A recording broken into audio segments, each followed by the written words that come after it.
Hello everyone, good morning. তোমরা সবাই কেমন আছো? আশা করি খুব ভালো আছো, সুস্থ আছো। আমরাও ভালো আছি। দেবনাথ ফ্যামিলিতে তোমাদের আরেকবার স্বাগত।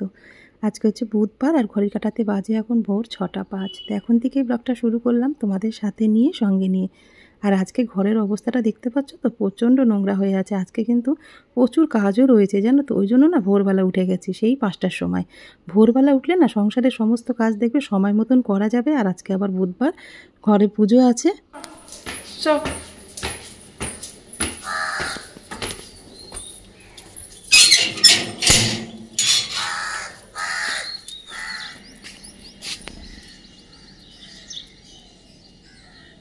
এদিকে আয়। ঘরে কাজ করছিলাম আর স্যাম ছাদে আসবে বলে ছটপট শুরু করে দিয়েছে, তাই জন্য ওকে নিয়ে ছাদে চলে আসলাম। বাবু থাকলে তো এগুলো বাবুই করে, কিন্তু বাবু নেই এখন, সবটাই নিজেকে সামলাতে হচ্ছে। তা দেখেছো কত সুন্দর কথা শুনে ডাকলাম একটু আদর করবো বলে, ওখান থেকে দৌড়ে আসলো। তা চলো স্যামকে নিয়ে ঘরে যাই, ওকে একটু পাটা মুছিয়ে দিয়ে তারপরে ঘরে কাজগুলো চ আর থাকবে না, আসো, চলে আসো, চলো চলো। গরমের মধ্যে তাড়াতাড়ি কাজগুলো সেরে নেবো বলে সেই ভোর 5টার সময় ঘুম থেকে উঠে যাই। রাতেও শুই 11:30-12টার সময়। ভিডিওর এডিটিং কাজ থাকে, অনেক রকম কাজ সকালে করতে না পারলে রাতে আগের দিন করে রাখি। রাতে কোনো দিন যদি কাজের চাপ থাকে করতে না পারি, সেটা আবার ভোরবেলা উঠে আমাকে করতে হয়। মানে সব কিছুই আর কি ম্যানেজ করে সংসারের কাজের ফাঁকে আমাকে এই কাজটাও করে যেতে হচ্ছে। কিন্তু ওই যে একটার পর একটা কাজ বাড়তেই থাকে। স্যামকে নিয়ে গেলাম, ওখানে অনেকটা সময় লেগে গেছে। ওকে নিয়ে এসে ওকেও তো বাইরে নিয়ে যেতে হবে, না নিয়ে গেলে না ওরও তো হিসুপটি পেয়ে যায়, তো ঘরে থাকতে চায় না। ওই জন্য ওকে নিয়ে গেলাম। স্যামকে ছাদ থেকে নিয়ে এসে ভাবলাম এই ঘরটা তো আমি পরিষ্কার করবো। বাবুর ঘরে এসিটা চালিয়ে দিয়েছিলাম জানো তো, কিন্তু না, ও থাকবে না। আমি যেখানে থাকবো ও সেখানেই থাকবে, যেহেতু যতই ওর গরম লাগুক না কেন। ফ্যান যদি বন্ধ করেও কাজ করি তাও কিন্তু ওখানেই বসে থাকবে। আমি কি করব না করব সেটা ওকে দেখতে হবে। মাকে ছেড়ে মানে কোথাও যেতে চায় না, মানে একটা মা ভক্ত ছেলে বলতে পারো। তা দেখো, যেই শোকেসটা কিনে নিয়ে এসেছিলাম সেটার মধ্যে কিন্তু ভালো করে মুছে পরিষ্কার করে পেপার পেতে নিলাম। পেপার কিন্তু ভীষণ কাজে দেয় জানো তো। পেপার ঘরে থাকে না, যখনই শেষ হয়ে যায় আমি 1 কিলো 1.5 কিলো করে কিনে এনে ঘরে রেখে দিই। শোকেসটা কেনার পর থেকে না গুছাবো করে গুছিয়ে আর উঠতে পারছি না জানো তো। মানে নানা রকম কাজের মধ্যে এতটাই ব্যস্ত রয়েছি। আজকে ওই জন্য একটু ভেতরটা ভালো করে পরিষ্কার করে নিলাম, কিন্তু ওর ভেতরে যে কী রাখবো সেটাই এখনও ভেবে উঠতে পারলাম না। কি রাখা যায় বলো তো, তোমরা একটু কমেন্ট করে জানাও তো। কিন্তু ওয়ার্ড্রপে যে আমি ঢাকাই বা তাঁতের শাড়ি, কটনের শাড়িগুলো রেখেছি না, একটার পর একটা রাখতে গেলে শাড়িগুলো না হুড়মুড় করে পড়ে যাচ্ছে জানো তো। যতই আমি গুছিয়ে রাখি না কেন, সেই আবার মানে নোংরা হয়ে যাচ্ছে। মানে একটা শাড়ি টানলে দুটো শাড়ি পড়ে যাচ্ছে, এরকম অবস্থা। ভেতরে তো আমাদের কোনো খোপ করা নেই তো, মানে যেরকম ওয়ার্ড্রপে থাকে আর কি, সেরকম কিছু করা নেই। বড় বড় করে বক্স করে দিয়ে চলে গেছে জানো তো। বললাম না যে ওয়ার্ড্রপ করার সময় আমার অনেকটা কাজ ভুল করে দিয়েছে, ওই জন্য আমার শাড়ি রাখতে খুবই সমস্যা হয়। ভাবছি না ওয়ার্ড্রপ, এই যে শোকেসটা কিনেছি তার মধ্যে শাড়ি রাখলে কেমন হয় বলো তো। ঢাকাই বা কটনের শাড়িগুলো ভাঁজ করে রাখলে না ওখানটা বেশ সুন্দর থাকবে দেখতে। তোমরা একটু কমেন্ট করে জানিয়ে না যে ওর ভেতরে কী রাখা যায়। ওই জন্য আজকে আর কিছু রাখলাম না, কিন্তু তোমাদের কমেন্টের অপেক্ষায় রয়েছি। তোমরা বলবে, তারপরে আমি ওর মধ্যে রাখবো। আর কাছের যে জায়গাটা রয়েছে ওর মধ্যে কিছু শোপিস রাখার খুব ইচ্ছা আছে, কিন্তু ওই যে যেতে পারলাম না। যাদবপুর বাঘাযতীন থেকে কিনতে গেলে মানে শোপিসের দামটা অনেকটাই বেশি নেবে। ওই জন্য ছেলেকে বলেছিলাম যে একটু নিউ মার্কেটে বা গড়িয়াহাটে গেলে না ওখান থেকে হয়তো ভালো ভালো জিনিসগুলো পাওয়া যায়। তো একদিন সময় করে ওখানে গিয়ে কিনে নিয়ে আসবো। তো মোটামুটি ওটা পরিষ্কার করে রেখে দিলাম। তারপরে দেখো বেড কাভারটা আজকে একটু চেঞ্জ করে দিলাম, ভালো করে খাটের চারি সাইডটা, তারপর জানলা ভালো করে মুছে পরিষ্কার করে নিয়ে বেড কাভারটা পেতে দিলাম। আর এই যে হাতে দেখছো না এটা, ওটা না আমি আয়নায় রাখবো বলে নিয়ে এসেছি। কেমন লাগবে জানি না, প্রথমবার লাগাবো। তা দেখো ওপরটা কিন্তু মোছা হয়নি, ওপরটা মুছলাম মানে এরকম মোটা ময়লা পড়ে গেছে। স্যাম থাকে তো বুঝতেই পারছো, ঘরে প্রচুর নোংরা হয় জানো তো। শোকেসের ওপরে যেটা রয়েছে না ওটা মার্বেল দেওয়া রয়েছে জানো তো, ওটা ভালো করে মুছে পরিষ্কার করে একদম সাদা মার্বেল। ওইটা যাতে ময়লাটা না হয় সেই জন্য কিন্তু এই কাপড়টা কালকে সন্ধ্যেবেলা দেবনাথবাবুর সাথে গিয়ে কিনে নিয়ে এসেছি। এটা কাটপিস থেকে নিয়েছি, এটা একটু মোটা ধরনের আর চেক ধরনের কাপড় নিয়েছি। এটা হালকা কালার দিতে পারতাম, কিন্তু হালকা কালার দিলে না ময়লাটা ভীষণ বোঝা যাবে, ওই জন্য দিলাম না। তো ওপরে অল্প করে কেটে নিলাম। এখন অনেকটা কাপড় রয়েছে, ওটা একটু ভাবছি না মেশিনে দিয়ে চারি সাইড থেকে না কুচি কুচি দিয়ে একটু সেলাই করে নেবো। তো ওইটার জন্য রেখে দিয়েছি। আর এই ল্যাম্পশেডটা না আমার গৃহপ্রবেশের সময়, আমাদের ফ্ল্যাটে যখন গৃহপ্রবেশ হয় সেই সময় আমার ননদ দিয়েছিল। সেটা না ওভাবে রাখা ছিল, টিভি ক্যাবিনেটের সামনে রেখে দিয়েছিলাম সাজানোর জন্য, কিন্তু ওটা এখন না জ্বালাতে পারতাম না। আর এখানে রাখলে না বেশ সন্ধ্যেবেলা জ্বালানো যাবে জানো তো। এখানে পয়েন্টটাও করা রয়েছে, আর ওখানে পয়েন্ট করতে গেলে মানে পয়েন্টে দিতে গেলে টিভির পয়েন্ট খুলে নিয়ে দিতে হয়, এরকম আর কি সমস্যা। শোকেসটা মুছে যখন পরিষ্কার করে কাপড়টা পেতে ল্যাম্পশেডটা রাখলাম, তারপরে ভাবছিলাম যে দুটো ফুলদানি যদি হতো ল্যাম্পশেডের পাশ দিয়ে রাখলে না দেখতে কিন্তু বেশ ভালো লাগতো। তারপর হট করে খেয়াল এসেছে যে ওই বাড়িতে আমি দুটো ফুলদানি কিনেছিলাম হলুদ কালারে, সেটা তো বার করাও হয়নি, ব্যবহার করা হয়নি। সেই জন্য খাটের নিচ থেকে কিন্তু ওটা বার করে নিলাম, নিয়ে ভালো করে মুছে পরিষ্কার করে দুপাশে রেখে দিলাম।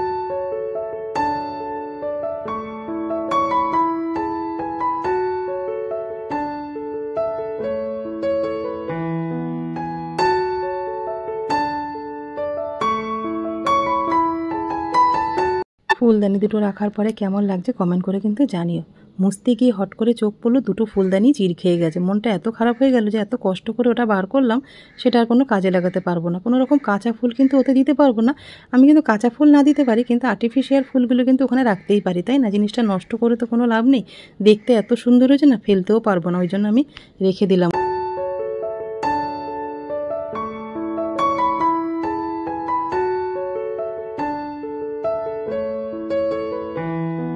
ঘরের সমস্ত কাজ কিন্তু আমার একদম হয়ে গেছে। তারপরে স্নান টান করে চলে এসেছি আমার ঠাকুর মন্দিরে।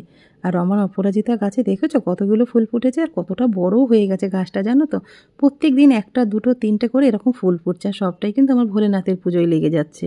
আর আজকে তো তোমাদের বললামই না যে আজকে কী পুজো দেবো। আজকে মানে বাপ্পা আমার বাড়িতে আসার পরে এই বুধবার প্রথম আমি নিজের হাতে বাপ্পার পুজো দেবো। একদম স্নান অভিষেক করে সব নিজের মতন করে পুজোটা দেওয়ার চেষ্টা করবো। একটু টেনশনের মধ্যে আছি, জানো তো, যে কি করব না করব, ঠিকঠাক করে বাপ্পার পুজো দিতে পারবো কি পারবো না। তারপরে মনের জোর আর বাপ্পার নাম নিয়ে কিন্তু পুজোটা শুরু করছি। বাড়িতে বুধবার দিনকে গণেশ পুজো আমি কিভাবে দিই সেগুলোই তোমাদের সাথে শেয়ার করব। তোমাদেরকে আগেও বলেছি আমি কিন্তু পুজো সম্বন্ধে বেশি কিছু জানি না, যতটুকু জানি সেইটুকুই তোমাদের সাথে শেয়ার করি। আর একদম মন থেকে করার চেষ্টা করি। যে কোনো পুজো আমি যখনই করি না কেন, আমি মনের ভক্তি আর মন থেকে করার চেষ্টা করি সব সময়। ভগবানের আশীর্বাদে হয়তো ঠিকঠাক করে দিতে পারবো, সেটুকু তো বিশ্বাস আছে নিজের প্রতি। তা দেখো, পুজোয় যা যা লাগবে গণেশ পুজোয় সমস্ত কিছু কিন্তু আমি রেডি করে গুছিয়ে নিয়েছি। আর আজকে কিন্তু অবশ্যই ঘিয়ের প্রদীপ জ্বালাবে বাপ্পার সামনে। বাড়িতে বুধবার দিনকে গণেশ পুজো দিতে গেলে যা যা পুজোর সামগ্রী লাগবে সমস্ত কিছু কিন্তু আমি রেডি করে নিয়েছি। তো চলো তোমাদেরকে একবার বলে দিই। গোলাপ জল, তারপরে গঙ্গা জল, অঘরু, তারপরে তোমার অষ্টগন্ধা চন্দন, ঘি, মধু, কর্পূর, লাল চন্দন, ঘিয়ের প্রদীপ, ধূপকাঠি, আর হচ্ছে গোলাপ জল, সমস্ত কিছু কিন্তু আমি রেডি করে নিয়েছি। তা বাপ্পাকে স্নান অভিষেক করানোর জন্য কিন্তু একটা বড় পুষ্পপত্র নিয়েছি। একটু বড় দেখে নেবে যাতে স্নানের জলটা ছিটে বাইরে না পড়ে বা পায়ে ঠায় না লাগে। জয় গণেশ জয় গণেশ জয় গণেশ দেবা, মাতা জয় পার্বতী পিতা মহাদেব।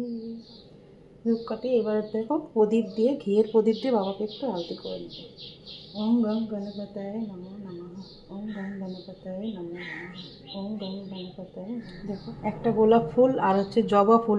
লাল ফুল হচ্ছে আমাদের গণেশ ঠাকুরের ভীষণ প্রিয় ফুল, তার জন্য দেখো একটা গোলাপ ফুল এনেছে। আমি কিছু ফুলের পাপড়ি এখানে মানে রেডি করে নিয়েছি, মানে গোলাপ ফুলটাকে। আর এদিকে জবা ফুল তো বাবাকে পরাবো আজকে। তা আজকে বাবাকে স্নান অভিষেক করানোর আগে কিন্তু আমি একটু ফুল দিয়ে বাবাকে একটু করে নেবো, ফুল অভিষেক করে নেবো। ওম গং গণপতায় নমো নমঃ, ওম গং গণপতায় নমো নমঃ। এবার একটু পরিষ্কার জল দিয়ে বাবাকে আগে একটুখানি স্নান করিয়ে দিয়ে তারপরে পঞ্চামৃত দিয়ে স্নান করবো। ওম গং গণপতায় নমো নমঃ, ওম গং গণপতায় নমো নমঃ। আবার পঞ্চামৃত তৈরি করবো, তার জন্য দেখো আমি একটু দুধ নিয়ে নেবো,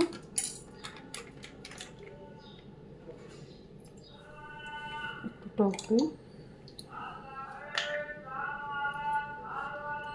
ঘি,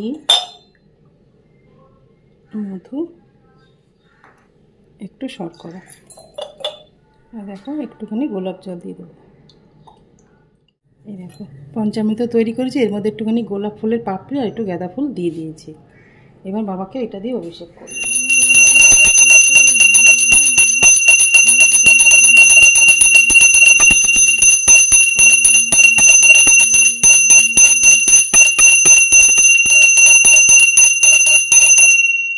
এবার বাবাকে পরিষ্কার জল দিয়ে কিন্তু আবার মানে স্নান করিয়ে পরিষ্কার করে দেবো।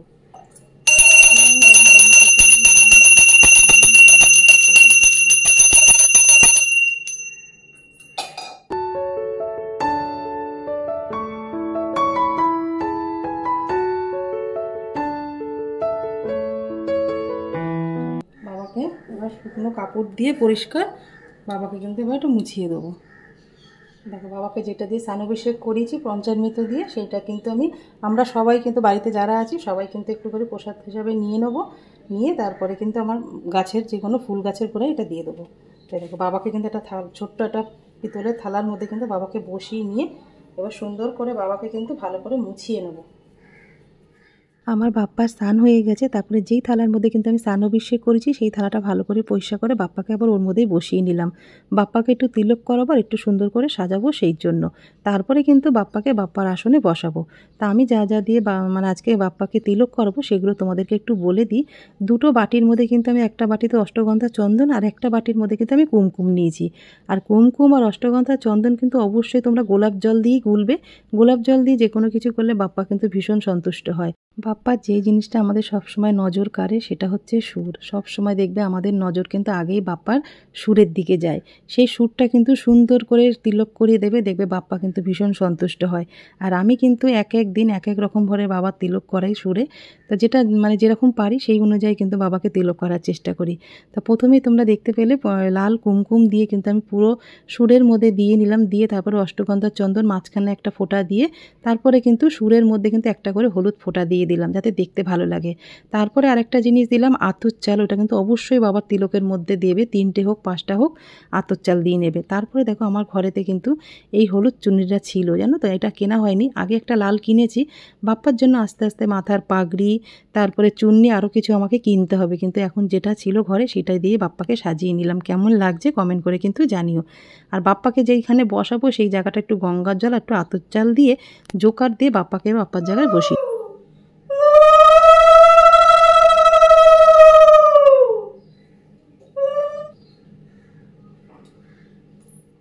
বাপ্পাকে বসিয়ে দিয়েছি আসনে জোকার দিয়ে। তারপরে দেখো ফুলমালার মধ্যে বাপ্পাকে যেগুলো পরাবো আজকে সেগুলোর মধ্যে আমি যা যা দেবো, বাটির মধ্যে একটু লাল চন্দন নিয়ে নিলাম। কালকে কিন্তু সমস্ত কিছু এখানে এনে রেখে দিয়েছিলাম যাতে বাপ্পার পুজোটা আমি ঠিকঠাক করে দিতে পারি। এগুলো কিন্তু এবার আমার প্রত্যেক বুধবার করেই লাগবে।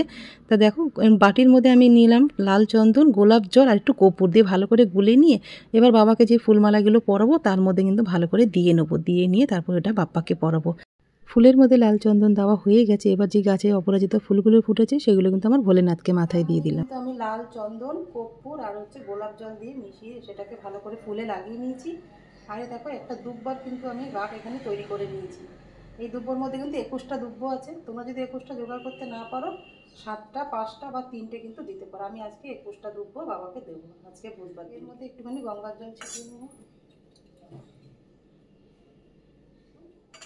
লাগিয়ে দিলাম। তো 21টা দুব্বা বাবার ডান কাঁধে আমি এটা দিয়ে দেবো বাবার নাম স্মরণ করে। ওম গং গণপতায় নমো নমঃ, ওম গং গণপতায় নমো নমঃ, ওম গং গণপতায় নমো নমঃ। এই ডান দিকের কাঁধে বাবাকে এখানে দিয়ে দেবো। যে কোনো দেবদেবীর পুজো করতে গেলে আগে কিন্তু নিজেকে একটু আচমন করে একটু নিজেকে শুদ্ধি করে নিতে হয়। মানে বিষ্ণু স্মরণ না করে কোনো রকম পুজো কিন্তু আমরা শুরু করতে পারি না। সেটা যখন করছিলাম সেই সময় কিন্তু ভিডিওটা অন করতে আমি একদমই ভুলে গেছিলাম।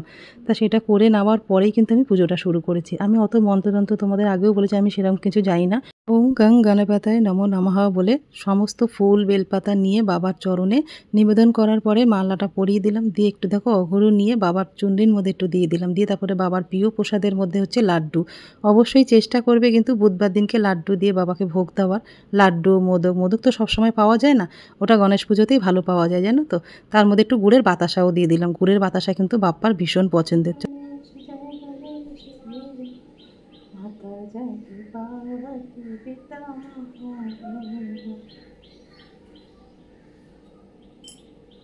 जय गणेश जय गणेश जय गणेश देवा, माता जाकी पार्वती पिता महादेवा। जय गणेश जय गणेश देवा, माता जाकी पार्वती पिता महादेवा। जय गणेश।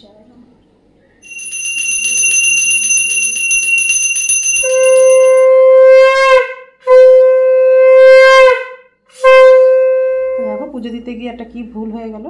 কালকে থেকে সমস্ত পুজোর জোগাড়যন্ত্র করে সমস্ত কিছু হাতের কাছে গুছিয়ে নিয়ে এত বড় একটা ভুল করে ফেলবো না সত্যিই বুঝতে পারিনি জানো তো। বাপ্পাকে পৈতেটা নিয়ে এসেছিলাম, বাপ্পাকে আজকে অভিষেক করানোর পরে বাবাকে পৈতেটা পরাবো, কিন্তু আজকে দেখো একদমই পরাতে পারলাম না। সেই সময় মানে হাতের কাছেই রেখেছিলাম, মানে একটু সাইডে ছিল বলে একদমই খেয়াল করিনি, কিন্তু বাবার কাছে একটু অন্যায় ক্ষমা চেয়ে নিলাম যে বাবাকে আজকে পৈতেটা পরাতে পারলাম না। তারপরে দেখো পৈতেটাকে আমি ওম গণপতায় নমঃ করে গঙ্গার জল দিয়ে বাবার চরণের সামনে আমি কিন্তু ওটা রেখে দিলাম।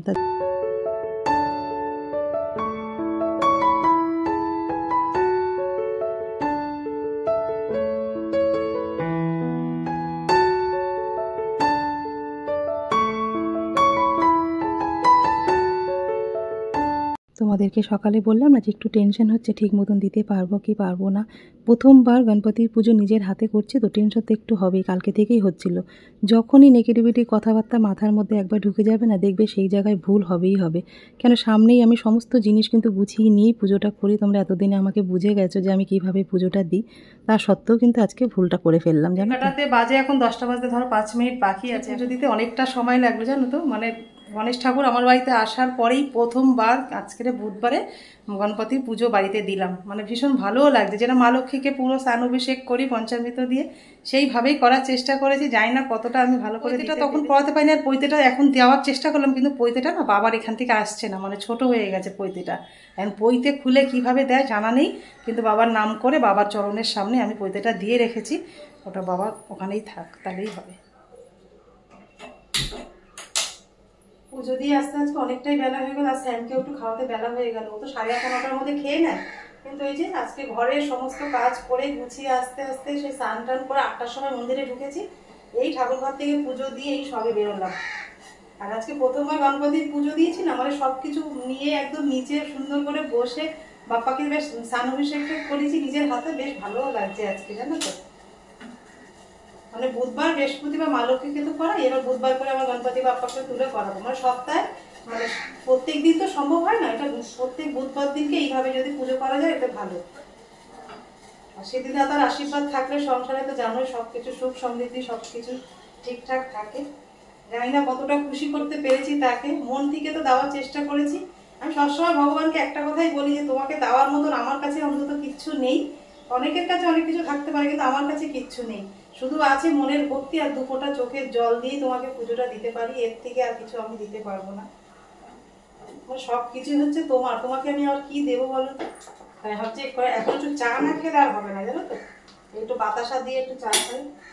ঠাকুরের যে বাতাসাগুলো দিই না অনেকটা জমে যায় জানো তো, নিরামিষ দিনে আমরা খেয়ে নিই, আর নাইলে একটু চা তারপর একটু জলের মধ্যে দিয়ে খেয়ে নিই, মুড়ি ভিজিয়ে খাই, এইভাবে ঠাকুরের প্রসাদগুলো খাই। তোমরা কি করো পুজোর পরে প্রসাদগুলো আমাকে কিন্তু কমেন্ট করে জানিও। আমি তো এইভাবেই খাই জানো তো। দেবনাথ বাবু ছাতু দিয়ে খেয়ে নেয়, মুড়ি ভিজিয়ে খেয়ে নেয়, এইভাবেই বাতাসাগুলো দিয়ে খেয়ে নিই। খেতে তো হবে, ফেলে দিয়ে তো লাভ নেই। আর ছেলে বাড়িতে নেই জানো তো, সকাল থেকে আবার স্যামকে ছাদে নিয়ে যাওয়া, ওখানে আমার কতটা সময় লাগে, মানে সকাল থেকে ভীষণ চাপ হয়ে যায় জানো তো।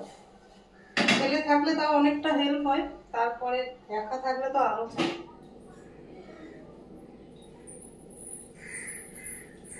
এই যে চা নিয়ে চলে আসলাম, চলো এবার একটু চাটা খেয়ে নিই।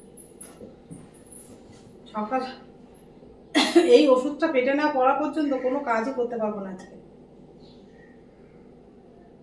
পুজো দেওয়ার পরে যখন আমি এই ভুলটা করেছি তখনই আমার বাপ্পার কাছে ক্ষমা চেয়ে নিয়েছি যে অজ্ঞানে যদি কোনো রকম ভুল করে থাকি তুমি কিন্তু ক্ষমা করে দিও।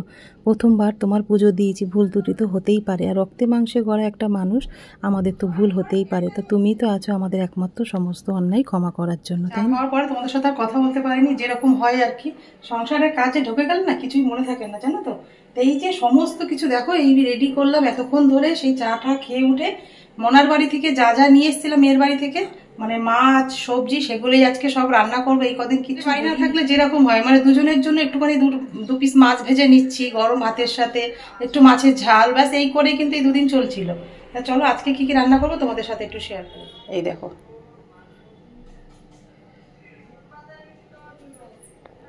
যা যা নিয়ে এসছি মেয়ের বাড়ি থেকে সেগুলো দেখো। তার মধ্যে রয়েছে এই যে পুকুরের হচ্ছে নানা রকম মাছ রয়েছে, কিন্তু মোরলা মাছ, চিংড়ি মাছ, আর এই একটা বাটানা পার্শে রয়েছে এই একটা, আর রয়েছে এই লাউ শাক, কিছুটা লাউ শাক, এখনও কিন্তু অনেকটা লাউ শাক আছে জানার জন্য আমি অল্প একটু লাউ শাক বার করে, এটা কাটাই ছিল ওর মা কেটে দিয়েছিল, এগুলো কেটে একটু ভালো করে ধুয়ে নিয়েছি। লাউ শাক দিয়ে বানাবো একটা নিরামিষ সবজি বানাবো। আমার সবজি খেতে তো ভীষণ ভালো লাগে, দুপুরে হলে বেশ ভালো লাগে। দেখো কুমড়ো আলু বেগুন কেটে নিয়েছি। কাজ যেটা স্পেশাল একটা রেসিপি বানাবো, আমি নিজের মতন করে বানানোর চেষ্টা করছি। এই যে পুকুরের নানা রকম মাছ, তার সাথে কিন্তু এই যে নানা রকম সবজিও নিয়ে নিয়েছি, কাঁচা লঙ্কা, টমেটো। স্পেশালি দেবো হচ্ছে আম, এই দেখো গাছের আম, এটা ঘষে ভালো করে একটুখানি চিপড়ে ফেলে দিয়েছি রসটা দিয়ে, এটা রেখে দিয়েছি, টক ভাবটা চলে যাবে তাই জন্য। আর এই যে লাউ পাতা, এই গোটা গোটাই ছিল এই পাতাগুলো, আমি বলেছিলাম দিদি পাতাগুলো কিন্তু একদম কাটবেন না, এটা দিয়ে আমার একটা কাজ আছে, তাই জন্য দেখো লাউ পাতাগুলো ভালো করে ধুয়ে নিয়েছি। পুকুরের নানা রকম মাছ দিয়ে আম, লাউ পাতায় পাতুরি, এই যে সর্ষে কিন্তু এখানটা আমার কোনোদিন খাওয়া হয়নি সানরাইজের এই সর্ষেটা, কেমন হবে জানি না, এখন বাটার সময় নেই। এই সর্ষেটা আমি একটু জলে ভিজে কিন্তু আমি ভাত বসিয়ে দিয়েছি, আর এই যে লাউ পাতায় আম দিয়ে মোরলা মাছের পাতুরি এখানে বসিয়ে দিয়েছি।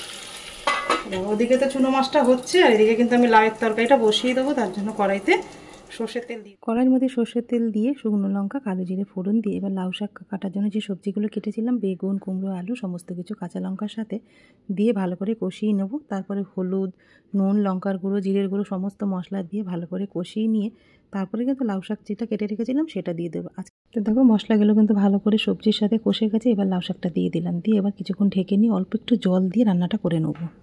এই যে আজকে দুপুরের মেনু, বুধবারে আজকে সেরকম করে কিছু দেখাতে পারিনি। এই যে মনের বাড়িতে যা যা নিয়ে এসেছিলাম সেগুলোই আজকে রান্না করছিলাম, লাউ শাক আর হচ্ছে এই যে পুকুরের নানা রকম মাছ দিয়ে লাউ পাতা কাঁচা আম দিয়ে পাতুরি, ব্যাস এই আজকে দারুণ খাবার গরমে। আগে কালকের মাছটা দেখে দেবো নিয়ে নিয়েছে, এটা হচ্ছে কালকের রুই মাছটা না? হ্যাঁ এটা গরম করে দিয়েছি, খাওয়া দাওয়া করে আমি তো লাউ শাক। আমরা যারা সোশ্যাল মিডিয়াতে ডেলি ব্লগ শেয়ার করি, একদিন বন্ধ গেলে না মনটা ভীষণ খারাপ হয়ে থাকে, কিন্তু মঙ্গলবারে কোনো রকম ভিডিও শ্যুট করতে পারিনি বলে বুধবার দিন তোমাদের সাথে শেয়ার করতে পারলাম না, সেই জন্য একটা শর্টসের মাধ্যমে রেসিপিটা শেয়ার করেছি, আশা করছি তোমাদের ভালো লাগবে, ওই জন্য ব্লগে আজকে কোনো রকম রেসিপি শেয়ার করলাম না। বুধবারের সকাল থেকে পুজো সংসারের কাজকর্ম সবটাই তোমাদের সাথে শেয়ার করলাম। তোমাদের কেমন লাগলো কমেন্ট করে জানিও, ভালো লেগে থাকলে লাইক কমেন্ট শেয়ার করো, আমার চ্যানেল নতুন হলে অবশ্যই